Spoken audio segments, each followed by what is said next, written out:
They told you to buy it. They said it was an asset, but they didn't tell you it would drain your bank account, waste your time, and keep you poor. Here's the truth. Not all assets are created equal, and if you don't know the difference between something that builds wealth and something that bleeds it dry, you're walking straight into financial quicksand. Robert Kiyosaki calls it the greatest trap of the middle class. Spending money on things that look like wealth but secretly destroy it. You're working hard, saving diligently, even investing, but your net worth is flatlining. Why? Because you're probably holding on to one or more of these 5 so-called assets that actually sabotage your financial future. Today, we're going to expose them. We're going to rip the mask off bad investments disguised as status symbols, and more importantly, we'll show you what to do instead. But first, drop this in the comments. I build wealth, not illusions. When I see your comment, I'll know you're one of the smart ones, and I'll heart it myself. Let's dive in. They told you buying a home was the American dream. They said it was your biggest asset. But, let's get brutally honest, your home is not an asset. Robert Kiyosaki makes it clear. If it doesn't put money in your pocket, it's not an asset. It's a liability. Your home might feel safe, cozy, and emotionally satisfying, but financially, it's draining you. Every month, you're bleeding money into a mortgage, property taxes, insurance, HOA fees, repairs, and surprise maintenance costs. That leaky roof? That busted water heater? That landscaping bill you forgot about? It all comes out of your pocket. And while you're paying all of that, guess what your house gives you in return? Nothing. No cash flow, no income, just a place to sleep and a bill to pay. People love to argue, but my house is appreciating. Are you planning to sell it and live under a bridge? Appreciation is only real when you cash it out, and by the time you do, inflation, transaction fees, and time will have taken their cut. And if you refinance it to get cash out, congrats, you just put yourself deeper into debt. Your home might look good on paper. It might feel like a symbol of success, but if it's not producing income, it's not building wealth. That's the hard truth. Real assets generate returns. Real assets don't just look good, they work for you. Your home? It's working against your financial freedom while keeping you emotionally comfortable in the illusion of wealth. This doesn't mean you should never own a home. It means you should never confuse your home for a real asset. Know the difference. Think like the rich. They buy income-producing real estate. You bought a monthly expense disguised as a dream. So, here's the question. Is your house making you money or just making you broke? You walk into the dealership, see that shiny new car under the showroom lights, and convince yourself it's a smart move, a reward for your hard work, a symbol of progress. But the second you drive it off the lot, you just torched thousands of dollars in value. That's not wealth building, that's wealth burning. Robert Kiyosaki would call this exactly what it is, a liability disguised as status. A new car doesn't pay you, it drains you. The moment you sign those financing papers, you're not in control. You're in debt. And for what? An asset that loses value every single day, regardless of how well you drive or how clean you keep it. Depreciation is ruthless. Your $50,000 car could be worth $35,000 before your first oil change, and the bleeding doesn't stop there. Add in fuel, insurance, registration, tires, unexpected repairs, and maintenance, and suddenly you're realizing that sleek ride is a cash-hungry beast. Financing it? That's borrowing money to buy something that guarantees a financial loss. That's not leverage, it's self-sabotage. Especially when that payment shows up every month, whether the car is parked in your garage or not. We've been sold a lie. That owning a new car means you've made it, that it's a necessity for the life you deserve. But in reality, it's a trap. A psychological trick to keep you locked into monthly payments, chained to a job you might not even like, just to keep appearances. The wealthy think differently. They don't waste capital on flashy liabilities. They buy assets that generate income. They drive cars that serve a function, not their ego. They don't care what the world thinks. They care what their balance sheet says. So, before you sign that contract, ask yourself, is this car taking me somewhere financially, or just driving me deeper into the rat race? We were told education is the key to success.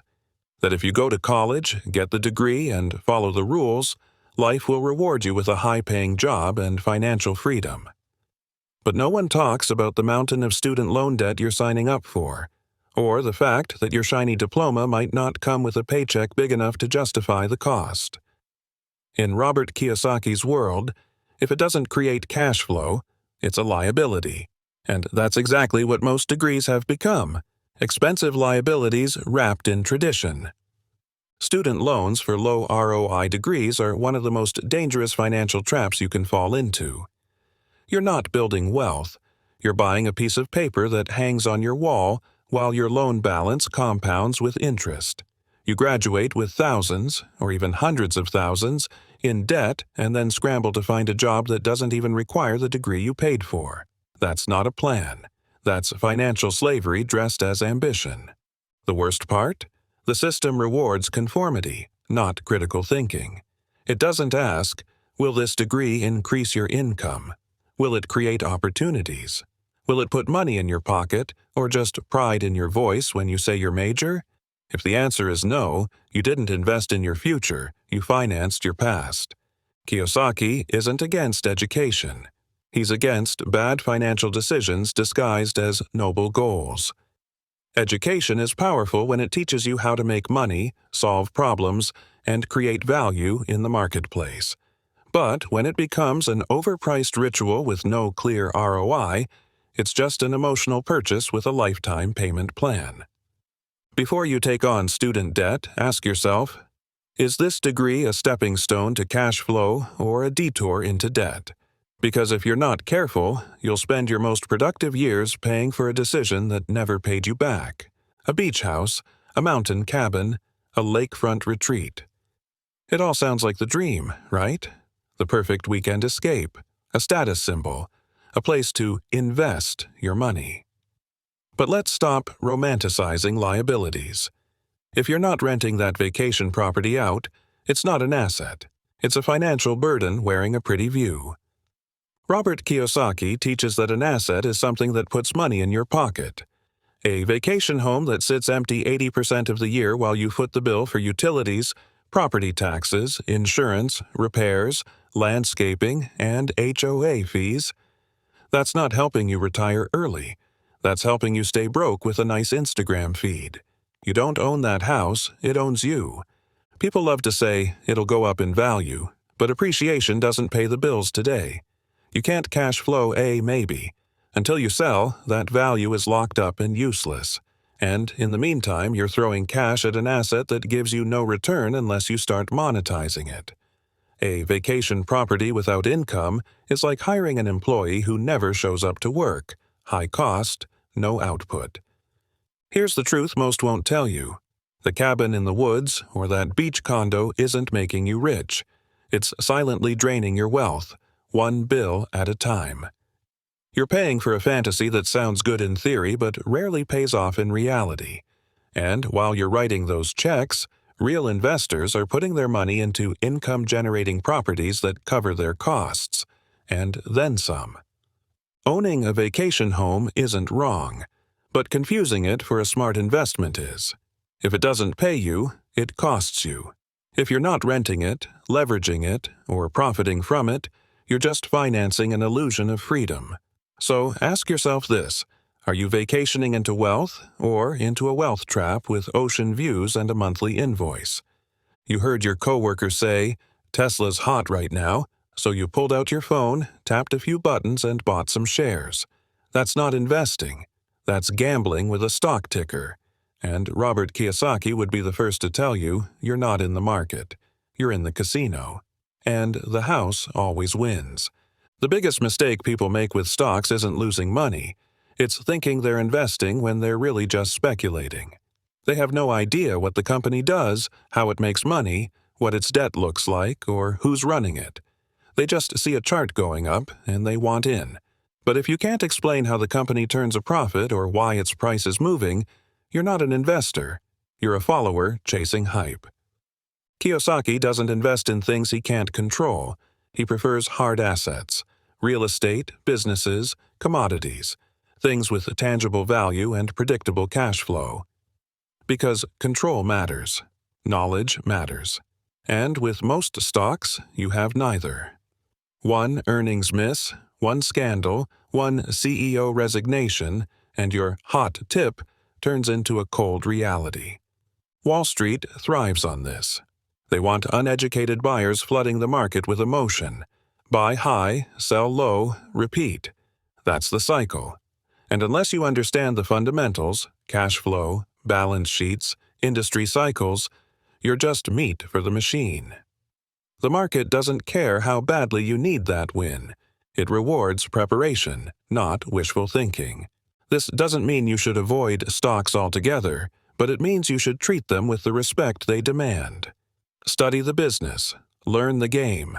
Don't just park your money and pray it grows, because if you don't understand what you own, you don't really own it. You're renting risk from people who do.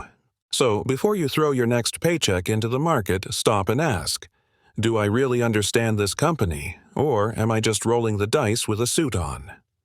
Now that you know the truth, the question isn't what are you buying, it's who are you becoming with every financial decision you make. These 5 so-called assets aren't building your wealth, they're quietly destroying it while you tell yourself you're doing the right thing. We've been conditioned to chase symbols of success instead of substance, to buy comfort instead of freedom, to follow advice from broke people who look rich. But Robert Kiyosaki flipped that script. He taught us to stop playing defense with our money and start playing offense with our mindset. Wealth isn't about how much you earn, it's about how well you think, about what you say yes to, and more importantly, what you walk away from. So here's your moment. Are you going to keep feeding liabilities and calling them assets? Or are you ready to build the kind of wealth that doesn't disappear when the market shifts or the economy crashes? If you're serious about creating financial freedom, comment below. I choose assets that pay me. When I see it, I'll know you're part of the few who actually get it. And yes, I'll give you a heart. Like this video, share it with someone who's ready to wake up, and subscribe for more no BS strategies that help you build wealth the smart way, not the status quo way. Your money is already working. The only question is it working for you or against you? Choose wisely.